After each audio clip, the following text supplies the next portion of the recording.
Good morning. Welcome, Roomers and Zoomers, to Orange Coast Unitarian Universalist Church. My name is Steve Morihiro, and it is my pleasure to be your worship associate today. I am joined by Beth Syverson, our Director of Music Ministries, in welcoming you this morning. Karen Magoon-Pearson, our Director of Religious Education, is holding classes for our children and youth at Estancia Park this summer. Our minister, the Reverend Sean Wilshire, is not in the pulpit today, but she has a special message for you. Hello, Roomers and Zoomers. So I'm away this week, but my spirit is with you.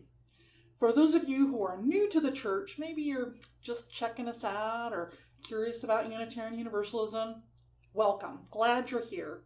You are in for a treat. This is a wonderful, friendly, fabulous, just all-around spectacular community. I hope you can get to know them, because it can be kind of tough to get to know a new community. But here's the thing, just hang in there, join in one of the activities, and before long, you'll get to know people, and then this becomes your church. Well, today we've planned a wonderful service for you, just blending music and word to bring together a helpful and hope-filled message. We hope it will feed your soul. So without further ado, let's go. This morning, we are delighted to welcome back Reverend Summer Albayati, who will be joining us as a Zoomer. Reverend Summer is a UU Muslim of Iraqi descent who has been playing the Arabic drum professionally since the age of 12. In serving congregations, her focus is on transformation by emphasizing that a mission-focused congregation increases vitality, membership, commitment to justice, and love. Reverend Summer hosts a global podcast, The Bayet Beat, a commentary on society and culture with an emphasis on social justice. She also has a chapter in the anthology, Centering, Navigating Race, Authenticity, and Power in Ministry, published by Skinner House. And she is currently working on a new book looking at Islam as a liberative theology. Reverend Summer serves as congregational life staff, field staff in the Pacific Western region of the Unitarian Universalist Association. Welcome, Reverend Summer. Thank you. It's so good to be with you all this morning. Blessings, blessings. We would like to recognize the many volunteers who have helped to put this service together today. You can see their names on the screen. Let us respectfully recognize that our church property rests on a Hashiman and Tongva land. As Unitarian Universalists, we have many different beliefs, but we are one loving community. We are bound together not by a common set of rules or beliefs, but rather a covenant. A covenant is simply a promise that whatever our beliefs, we accept one another and encourage each other in spiritual growth. We affirm that all life has inherent value and that all existence is interconnected. We strive for justice and compassion in our deeds and relationships, and we are committed to creating a welcoming community without regard to the traits that sometimes divide people. Zoomers, if you haven't done so already, I invite you to say hello in the chat. Roomers, we prefer not to know when somebody is trying to reach out to you to say hello, so I invite you to please silence your cell phones.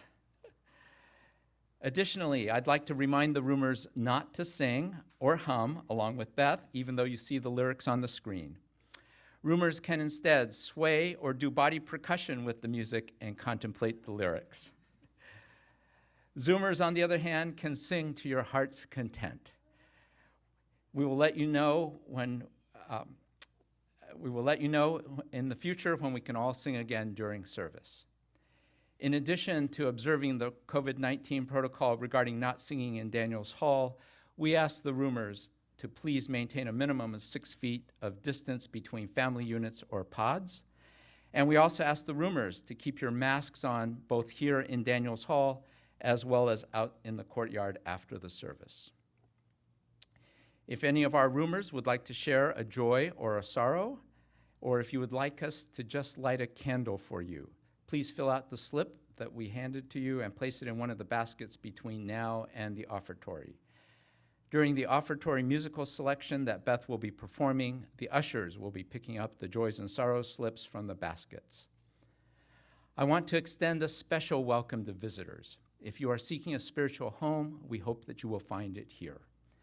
Later in the service, we will provide you with an opportunity to introduce yourself if you'd like to do so. After the service, we will be placing the Zoomers who remain into Zoom breakout rooms for 20 minutes of coffee and conversation.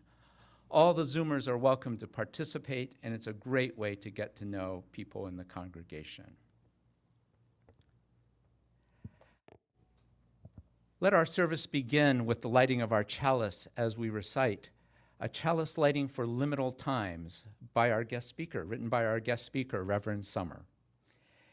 In betwixt and in between, we move in the liminal spaces that show shades of what can become, what can be.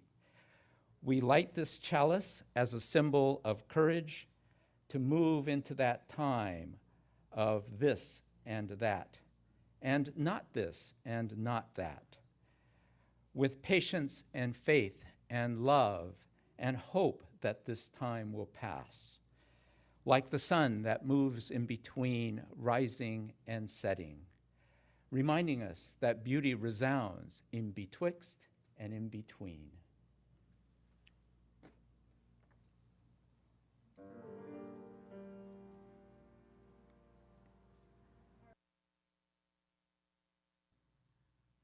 Our opening song is Though My Soul, which some of you may remember from our winter solstice singing ritual.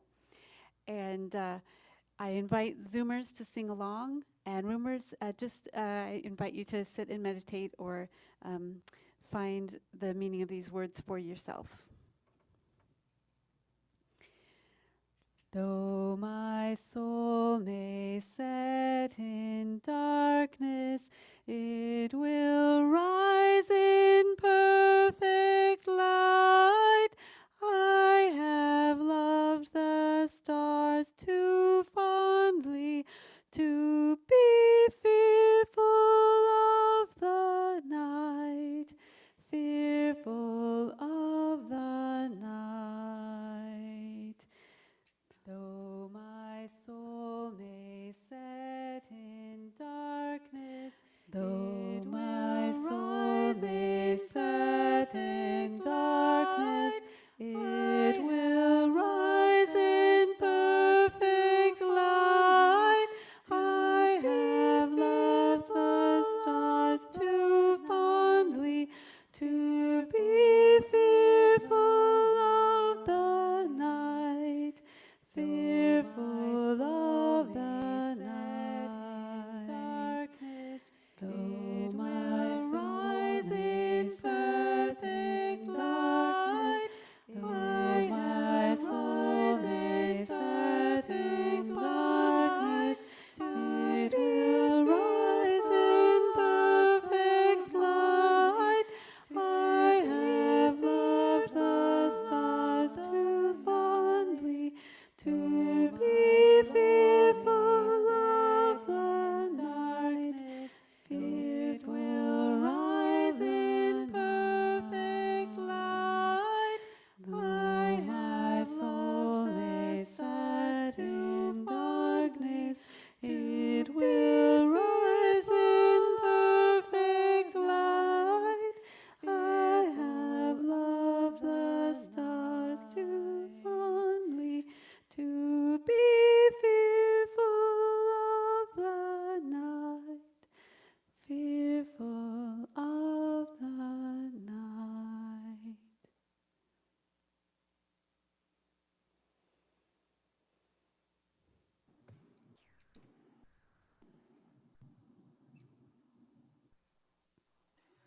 I don't know when it slipped into my speech, that soft word meaning if God wills it. Inshallah, I will see you next summer.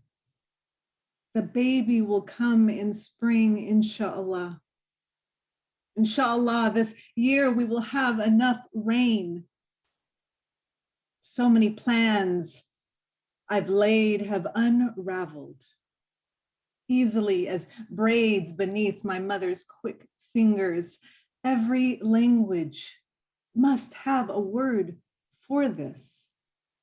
A word our grandmothers uttered under their breath as they pinned the whites soaked in lemon, hung them to dry in the sun, or peeled potatoes, dropping the discarded skins into a bowl. Our sons will return next month, inshallah. Inshallah, this war will end soon. Inshallah, the rice will be enough to last through winter.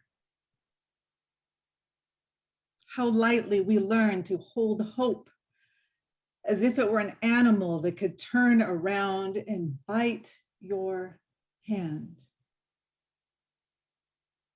And still we carry it the way a mother would, carefully, from one day to the next. Come, let us worship together.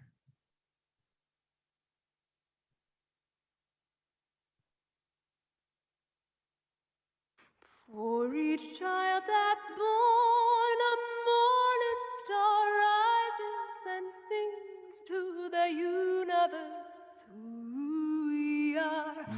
For each child that's born, a morning star rises and sings to the universe who we are. For each child that's born, a morning star rises and sings to the universe who we are. We are our grandmother's prayers, and we are our grandfather's dreamings. We are the breath of the ancestors. We are the spirit of a God, daughters of courage and fathers of time.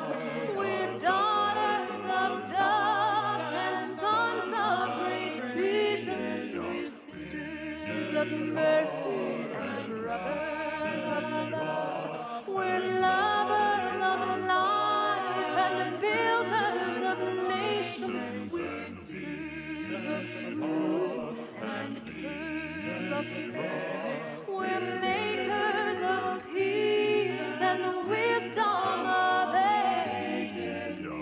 We are our grandmother's prayers, and we are our grandfather's dreamings. We are the breath of the ancestors. We are the spirit of a God. For each child that's born, a morning star rises and sings to the universe who we are. For each child that's born, a morning star rises and sings to the universe who we are. Mothers of courage and fathers of time.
I invite you to take a few breaths in and out. In and out. Soften your gaze. Loosen your jaw. Roll your shoulders back, tending to the aches and pains held in your body. And breathe into that which needs tending. Some more breaths in, and just let it all go. As I read Trying to Name What Doesn't Change by Naomi Shihab Nye. Roselva says, the only thing that doesn't change is train tracks. She's sure of it. The train changes, or the weeds that grow up spidery by the side, but not the tracks. I've watched one for 3 years, she says, and it doesn't curve, doesn't break, doesn't grow. Peter isn't sure. He saw an abandoned track near Sabinas, Mexico, and says a track without a train is a changed track. The metal wasn't shiny anymore. The wood was split and some of the ties were gone. Every Tuesday on Morales Street, butchers crack the necks of 100 hens. The widow in the tilted house spices her soup with cinnamon. Ask her what doesn't change. Stars explode. The rose curls up as if there is fire in the petals. The cat who knew me is buried under the bush. The train whistle still wails its ancient sound, but when it goes away, shrinking back from the walls of the brain, it takes something different with it every time.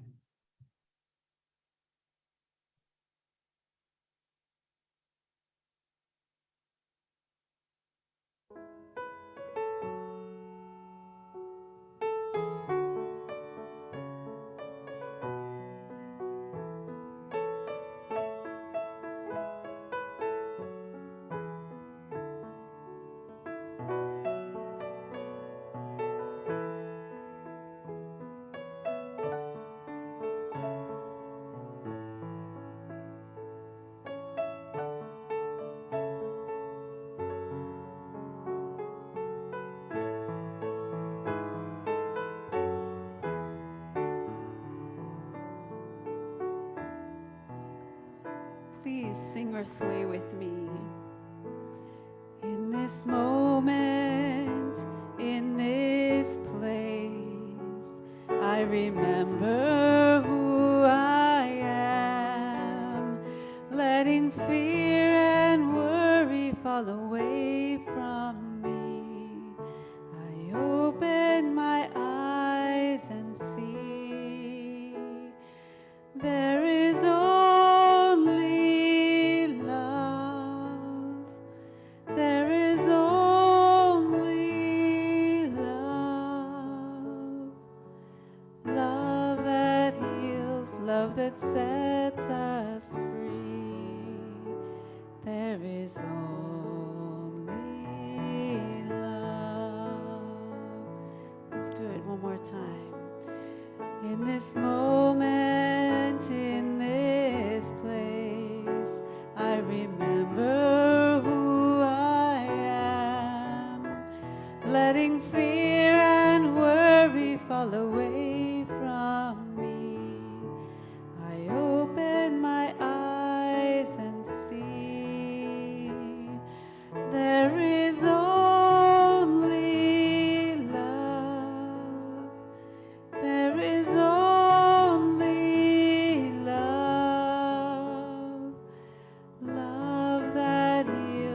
love that sets us free. There is only love, love that heals, love that sets us free. There is only love.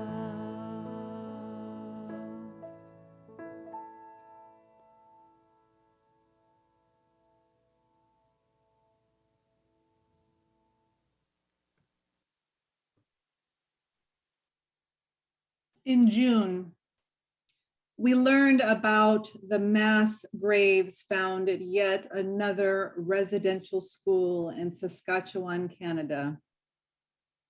I say yet another because graves have been found before. Between 1863 to 1998, more than 150,000 Indigenous children were taken from their families with the express purpose of erasing their cultures. Gary Ullman, a member of the Statimic First Nation, was a student at the Kamloops Residential School in Canada from 1960 to 1968.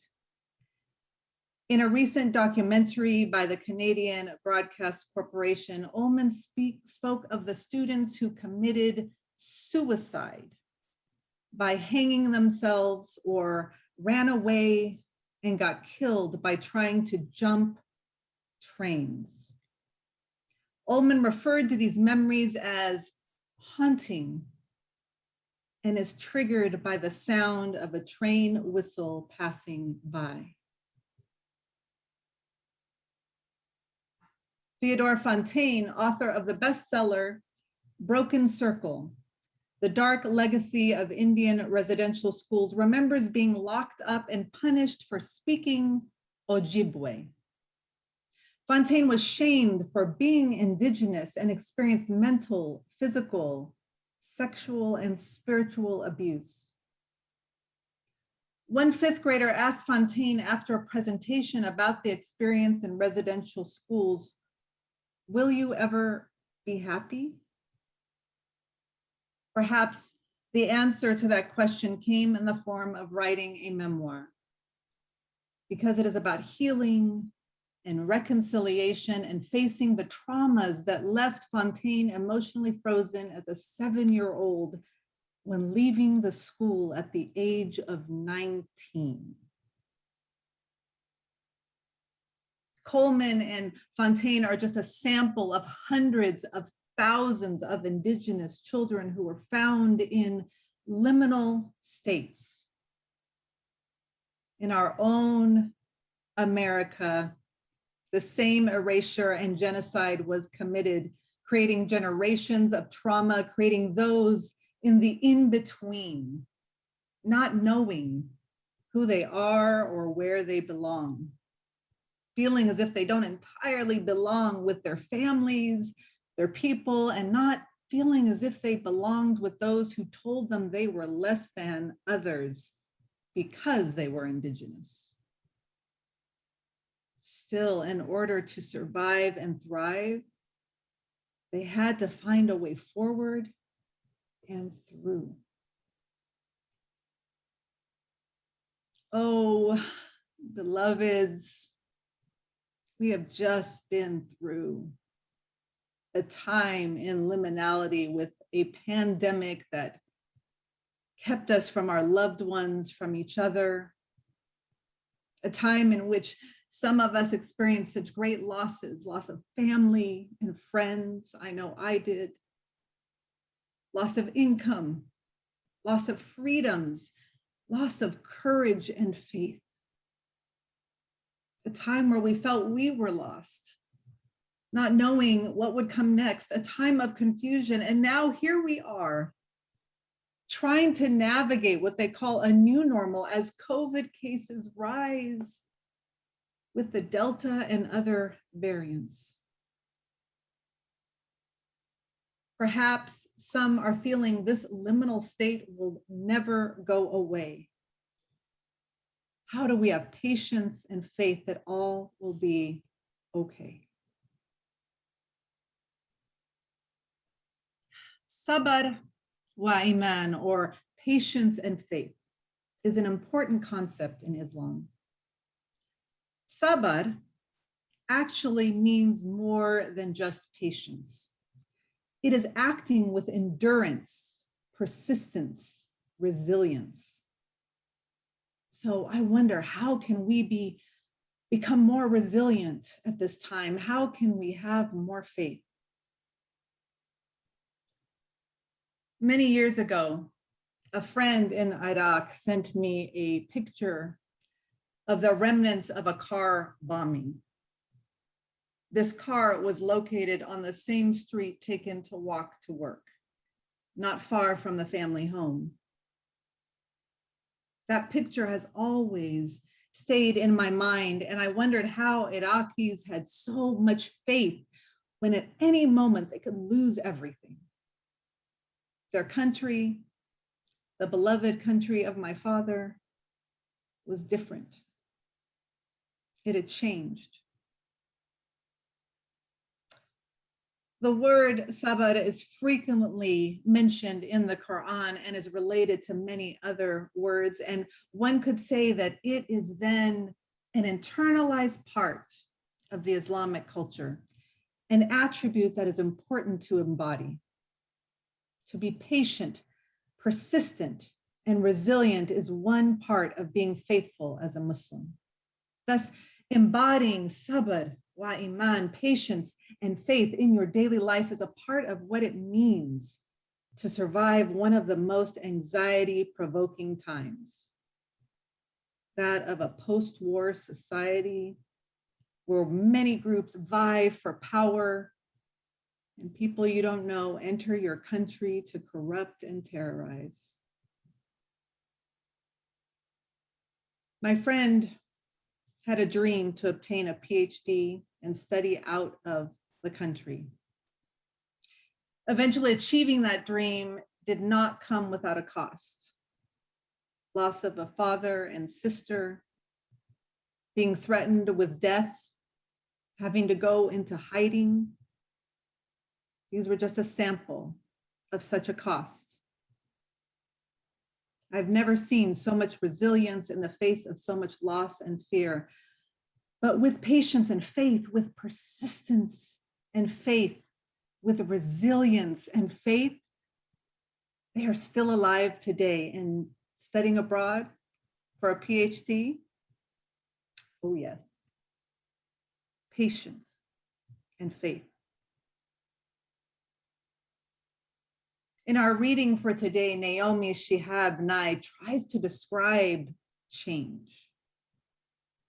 The train whistle still wails its ancient sound, but when it goes away, shrinking back from the walls of the brain, it takes something different with it every time. For Ullman, as a survivor of the indigenous school, the train sound would bring memories of traumas. I wonder what the train took each time as it drove past and faded into silence. Did it take traumatic memories with it? Did it leave a feeling of calm after? The change could be counted on to leave and take something with it, whatever that may be. But maybe it also left something behind, a longing for healing or belonging, perhaps. Some of you may know the intimate experience of the immigrant or refugee, starting all over in a new country after having lost everything. Leaving everything you know and love behind takes courage and faith. For some, the decision to leave is a courageous act that requires sabr wa iman, patience and faith. Heba's family fled the political instability and civil war in Somalia many years ago. All Heba knew was growing up in Kuwait, not their country of origin. But it was not easy because each year the family worried that they would be sent back, especially their mother who did not work. Imagine the trauma experienced after fleeing so much violence and never feeling settled, never feeling completely as if you have arrived, never experiencing true calm.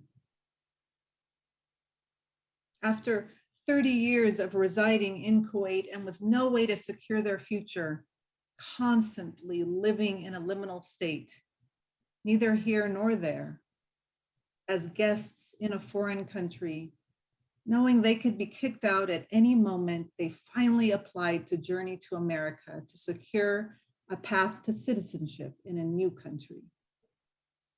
This move meant that eventually Heba had opportunities to study as a respiratory therapist and could then work 7 days a week in a hospital helping COVID patients. Recently, Heba became a citizen. Patience and faith. Sabr wa iman. And those spending time behind bars know liminality. They know patience and faith. How does one imprisoned find hope and dream of the future, I wonder? What type of resilience must they know? Stories of prisoners finding meaning while in prison, finding faith, patiently searching within abound. Recently, I was reminded of the podcast broadcasting out of the only prison with people on death row, San Quentin, right here in California. The podcast, called Ear Hustle, seeks to inspire not only communities of color, from which we know there are too many imprisoned, but others who are listening as well. These stories can humanize the prisoner for us. They help us to cultivate our own compassion and love, perhaps, and mercy as we embark on these journeys toward wholeness. We know that we are experiencing a new form of slavery through our prison system, the new Jim Crow, as Michelle Alexander puts it. Perhaps having access to the hopes and dreams and experiences of these prisoners at San Quentin help us to move toward a more just society, embracing abolitionist movements, because we understand that we are not free until all of us are free. For prisoners like Hassani, Islam provided a connection to something larger. Hassani looked to the prisoners who had been in prison even longer and had their own inner struggles with negativity. Islam provided them with a faith that loved and accepted them and guided them on what it meant to be faithful. It also provided them with a community of support to help them think about the future and hope for something more, transforming themselves and their circumstances. For Hassani, who had been in prison for 30 years, the eventual release was bittersweet and meant working to achieve goals such as performing the pilgrimage to Mecca, saving to purchase a home, and getting off of parole. Sabr wa iman, patience and faith. Sentenced to die by gas chamber on May 4th, 1970, Imam Abu Khadir al-Amin knew what it meant to be in a liminal space without hope. And 2 years later, the death penalty was overturned, and in 1972, Al-Amin's sentence was changed from death to life. Al-Amin became a Muslim while serving the sentence and says that God gave mercy and a new lease on life. Al-Amin left San Quentin on December 4th, 1978, just 6 years after sentenced to death, and later became an imam. Al-Amin serves the Muslim community in the Bay Area, continuing the good work of prison ministry as well, in order to provide hope to those who need it most. Imam Al-Amin's family and friends witnessed the changes that took place after becoming a Muslim, and the other prisoners and the prison guards witnessed the changes, and so did the parole board. And Al-Amin was set free from death to life to freedom, patience, and faith.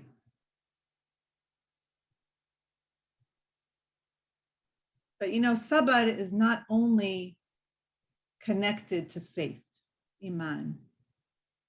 It's connected to shukr, or gratitude. In fact, sabr wa shukr, patience and gratitude, is thought to be two parts of faith. Being grateful inwardly and demonstrating it outwardly is thought to be so important that when done consistently, you will receive blessings. Being grateful is not just done through prayer or what you speak out loud, but it is about taking care of those who need you most.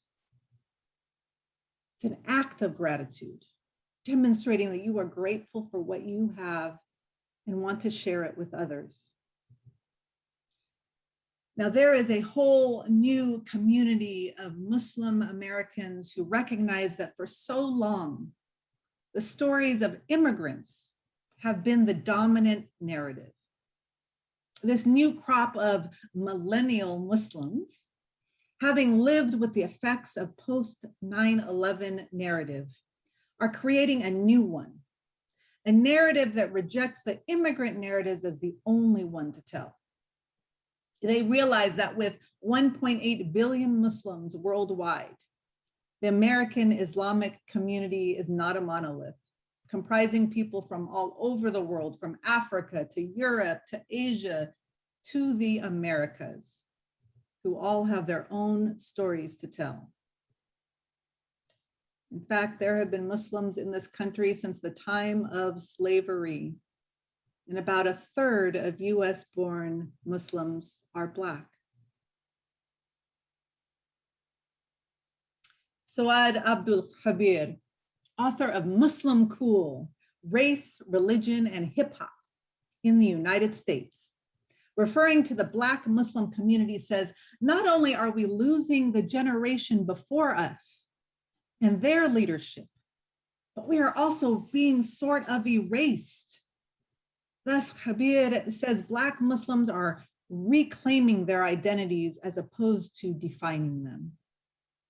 Through podcasts aimed at real talk about what everyday Muslims go through, or reforming mosque spaces built by their grandparents, to creating new LGBTQ mosques that are radically inclusive, to creating organizations that do outreach to Muslims in need, these young people are embracing their Muslim identities out loud and unapologetically. And in so doing, they are doing the work of shukr, or gratitude. Like the Inner City Muslim Action Network, or IMAN, which is a coalition of Black, South Asian, Arab, Latinx, and other Muslims in Chicago who are trying to create change for residents in urban communities. IMAN provides food access, healthcare, criminal justice reform, and they help those who leave prison with re-entry into the community. The work in and of itself is worship, says Sarah Hamdan of Iman, in that there's blessing in all the service that we're doing, in all the organizing we're doing. That can be my way of worshiping. So we see shukr, or gratitude, that other part of faith, a sibling to patience, is a form of worship and a blessing in itself. To be grateful, that is, can be experienced as a blessing that provides hope during liminal times, a form of prayer and action. It is being grateful that you get to do the work of transforming society, focusing on social justice, and then realizing that that work is blessing. Being grateful means paying it forward and caring for those who need you most. A few years ago, there was a story about Shoaib and Rashid, 13 and 9-year-olds who lived in a remote village in Pakistan. Known as the Solar Kids, they had a unique disease that meant when the sun set, they experienced severe paralysis. Having lost 2 other children, the parents of these kids were worried they would lose them as well. They could barely speak, could not move, and could not eat or drink. And when the sun came up, they were magically okay. Their father, Hashim, would keep vigil each night. Doctors in the village did not know what was wrong with them, and the community said they were cursed.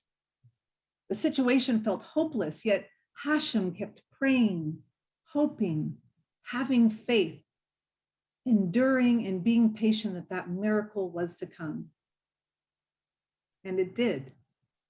The media amplified their story, and they were able to fly to Islamabad. And after enduring many tests and stumping the doctors who had never seen a disease such as this, they tried one last test in the form of L-Dopa, a drug given to Parkinson's patients to stimulate dopamine in the brain.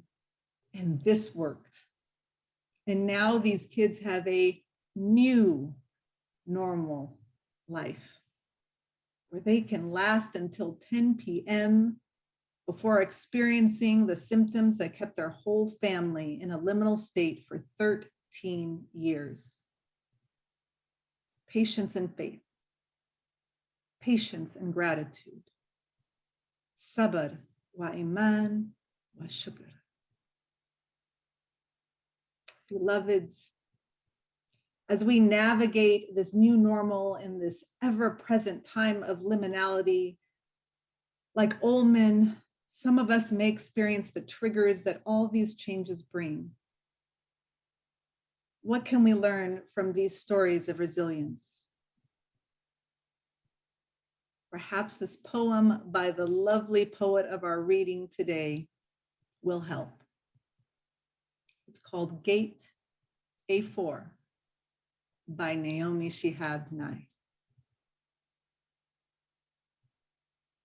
Wandering around the Albuquerque airport terminal after learning my flight had been delayed 4 hours, I heard an announcement.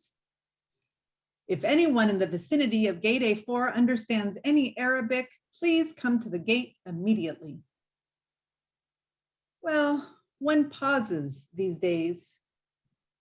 Gate A4 was my own gate. I went there. An older woman in full traditional Palestinian embroidered dress, just like my grandma wore, was crumpled to the floor, wailing. Help, said the flight agent. Talk to her. What is her problem? We told her the flight was going to be late and she did this. I stooped to put my arm around the woman and spoke haltingly. Shadawa, Shabiddak Habibti. Stanishwe min fadlik, shibitsewi. The minute she heard any words she knew, however poorly used, she stopped crying. She thought the flight had been canceled entirely. She needed to be in El Paso for major medical treatment the next day. I said, no, we're fine. You'll get there, just later. Who is picking you up? Let's call him. We called her son. I spoke with him in English. I told him I would stay with his mother till we got on the plane and ride next to her. She talked to him. Then we called her other sons just for the fun of it. Then we called my dad, and he and she spoke for a while in Arabic. And I found out, of course, they had 10 shared friends. Then I thought, just for the heck of it, why not call some Palestinian poets I know and let them chat with her? This all took up to 2 hours. She was laughing a lot by then, telling of her life, patting my knee, answering my questions. She had pulled a sack of homemade mahmoud, cookies, little powdered sugar crumbly mounds stuffed with dates and nuts from her, and was offering them to all the women at the gate. To my amazement, not a single woman declined one. It was like a sacrament. The traveler from Argentina, the mom from California, the lovely woman from Laredo, we were all covered with the same powdered sugar and smiling. There is no better cookie.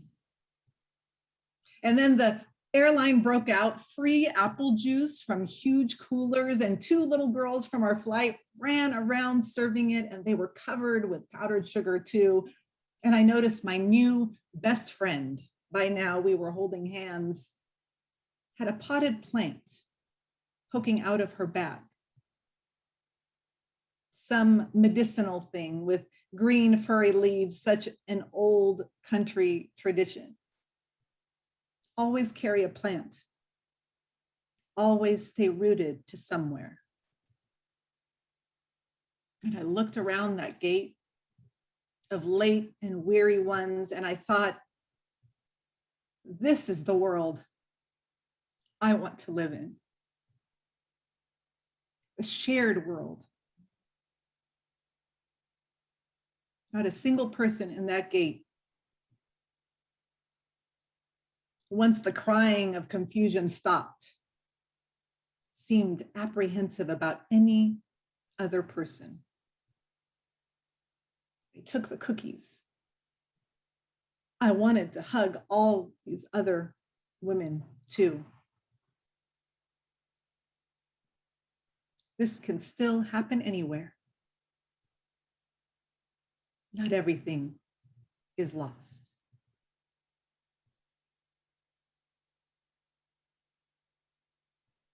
If there is a one word to summarize, it is this: together. Together in a spirit of love and compassion, together with gratitude, together with patience and faith that, like the train whistle, our anxieties will eventually dissipate. Our liminal state will finally pass. With resilience, we will find healing and an abundance of love. We will find home. Fontaine recalls the question of that 5th grade student. And Fontaine says this: will I ever be happy? Perhaps not in the sense that the young student meant it, but each day, as I take another step toward reconciliation, I take a step toward finding my way back to the joyous, effervescent, mischievous Ojibwe child that the Creator intended me to be.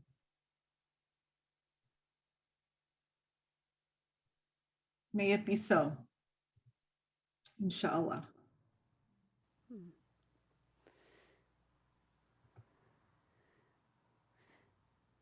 Thank you, Reverend Summer. That was really wonderful. For our closing song, I would invite the Zoomers to sing along as usual. Roomers, if you're willing and able to stand, and we're going to do a little body percussion, a la Queen, if you've ever been to a Queen concert. We're going to go like this.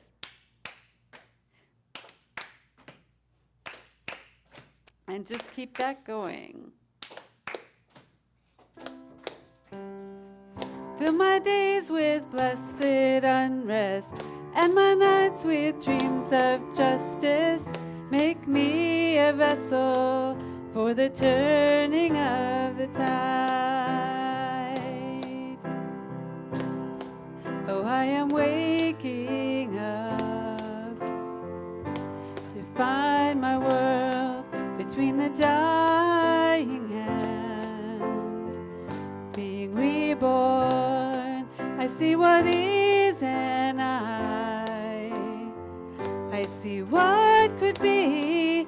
Can close my eyes again and go back to sleep.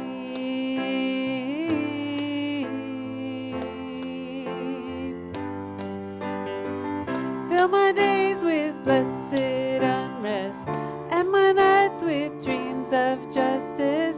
Make me a vessel for the turning of the tide. How can I change our course? I'm just a lonely voice. Wish I could lose myself in all the noise. But if we all would rise, a generation proud with a mighty song, we could turn this world around.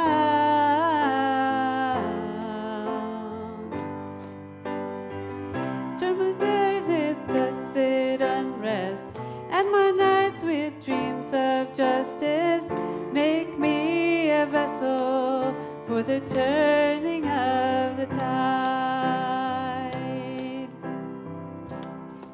So when our time is through, I want to know we did what we came to do for the future ones.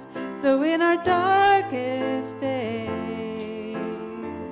may we all be strong, give our lives so life may go on.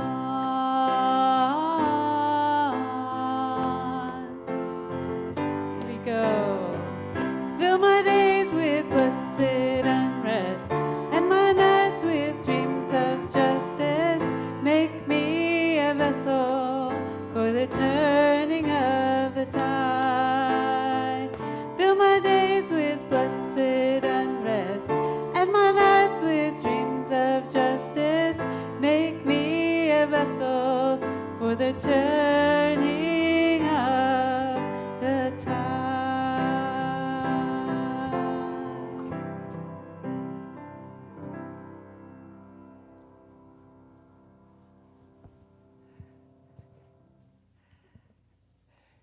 Unitarian Universalist congregations are fully self-supporting, meaning that members and friends raise all funds for the operating budget, ministries, and programs of the church. We are ever grateful for your gifts of time, treasure, and talent. OCUUC amplifies that spirit of generosity by sharing one half of the plate we receive with an organization that shares our values. Throughout this month of September, we are supporting Stand Up for Kids Orange County. Information about this organization is up on the screen. Their mission statement is ending the cycle of youth homelessness. We do this in cities across America, one youth at a time. Their vision is we strive to build communities where all youth know care, feel loved, and have a support system to help them move quickly from surviving to thriving. Please give generously to support this organization. There are multiple ways in which you can support the church and Stand Up for Kids Orange County. You can mail a check, or as shown in the slide, You can go through our website or use an app called Give Plus. If you are a roomer, you can place your offering in a basket as you leave the service today. The choice is yours. All the information is on our website should you need it. As always, thank you for your generosity.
And now, Zoomers, please join in singing, and Roomers, please sway along as we sing.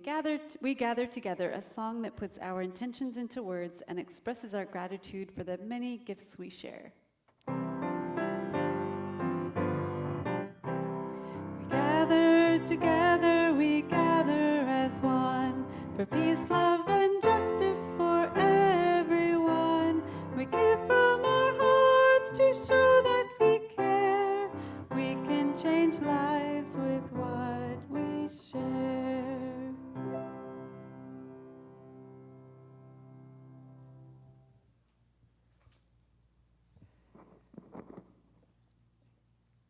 Now is a time when we honor the important events in our lives. You are invited, one and all, whether you are a member, friend, or visitor, whether you are a roomer or a Zoomer, to participate in our weekly ritual of joys and sorrows.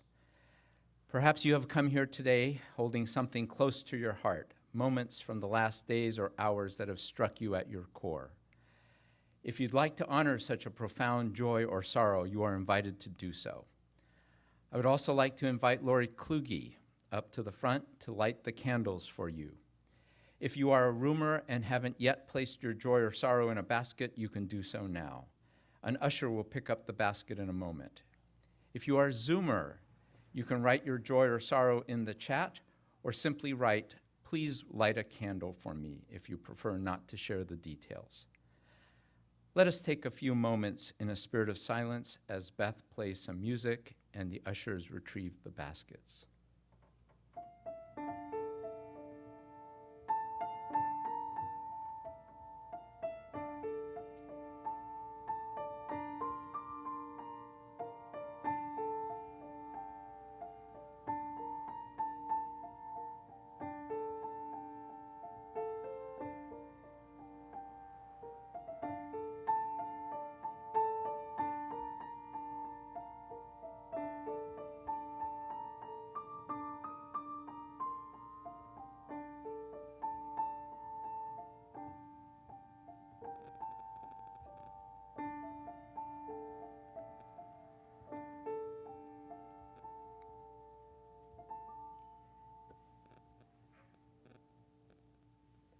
As I read each of these joys and sorrows out loud, Lori will light a candle for you.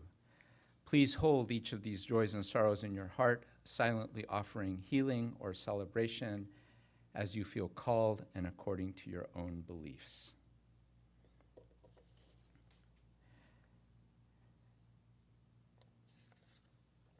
Karen M.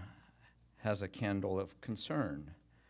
My dad will be undergoing surgery and targeted chemotherapy for bladder cancer this week.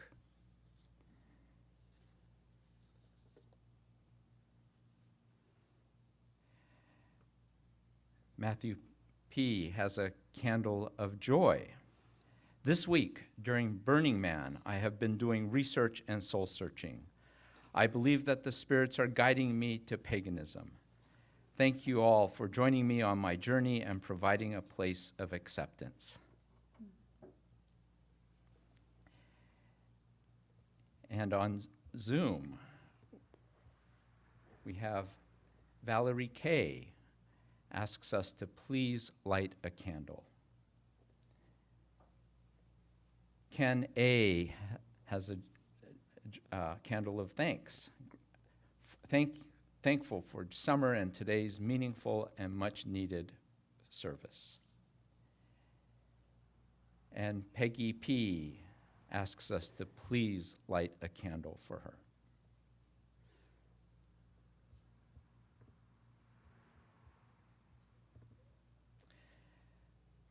Let us hold in love all the joys and celebrations and all the hurts and sadnesses, both spoken and silent. Let our joys remind us to be thankful, our concerns remind us to hope, and our sorrows remind us to connect. Let all these moments remind us that we are not alone. I would like to invite Lori up to the podium to read our pastoral prayer.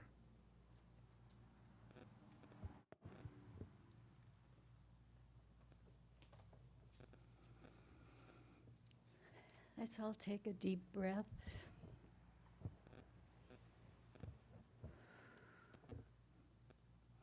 This is from Khalil Gibran, the prophet. When you are joyous, look deep into your heart, and you shall find it is only that which has given you sorrow that gives you joy. When you are sorrowful, look again in your heart, and you shall see that in truth you are weeping for that which has been your delight.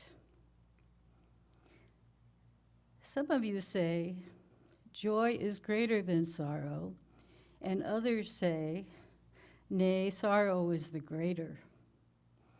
But they are inseparable. Together they come. And when one sits alone with you at your board, remember that the other is asleep upon your bed. And so it is. Amen.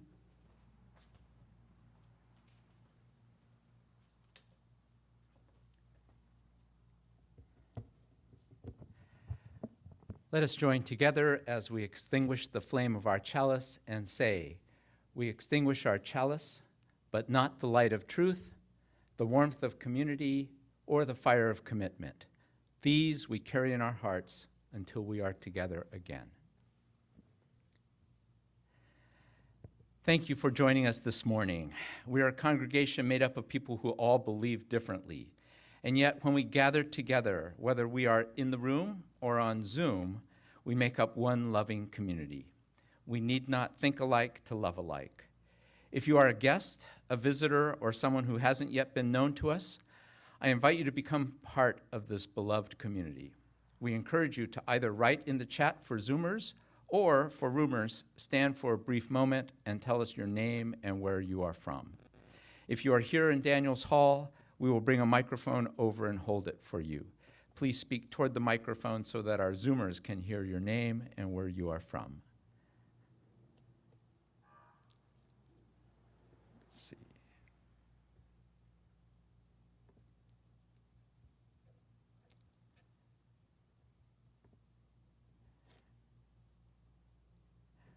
Okay, no new visitors who want to identify themselves. If you'd like to know more about our church, including programming for our youth and children, please contact us at hello@ocuuc.org, and we will help you get connected.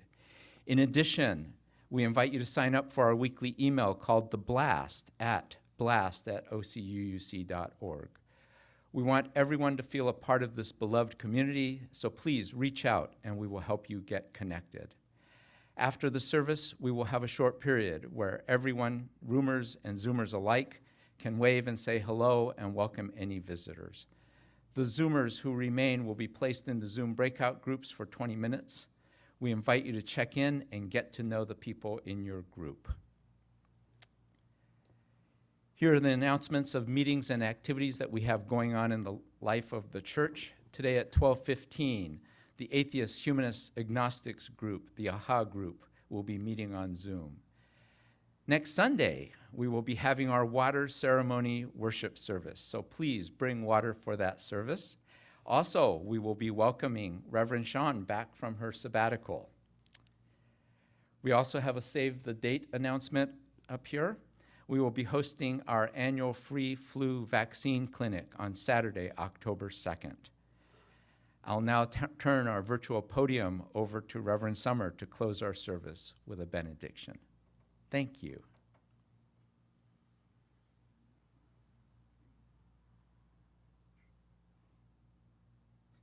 As we leave this place, let us embrace the liminality within, the betwixt, the in-betwixt, and the in-between, remembering that with patience and faith and a community of love, we will someday arrive. We will someday be free. We will someday no longer be in betwixt and in between. Amen, Ashe, and blessed be. And now let's sing and sway to our goodbye song. Be safe, be well, you mean the world to me. Be safe, be well, you mean the world to me.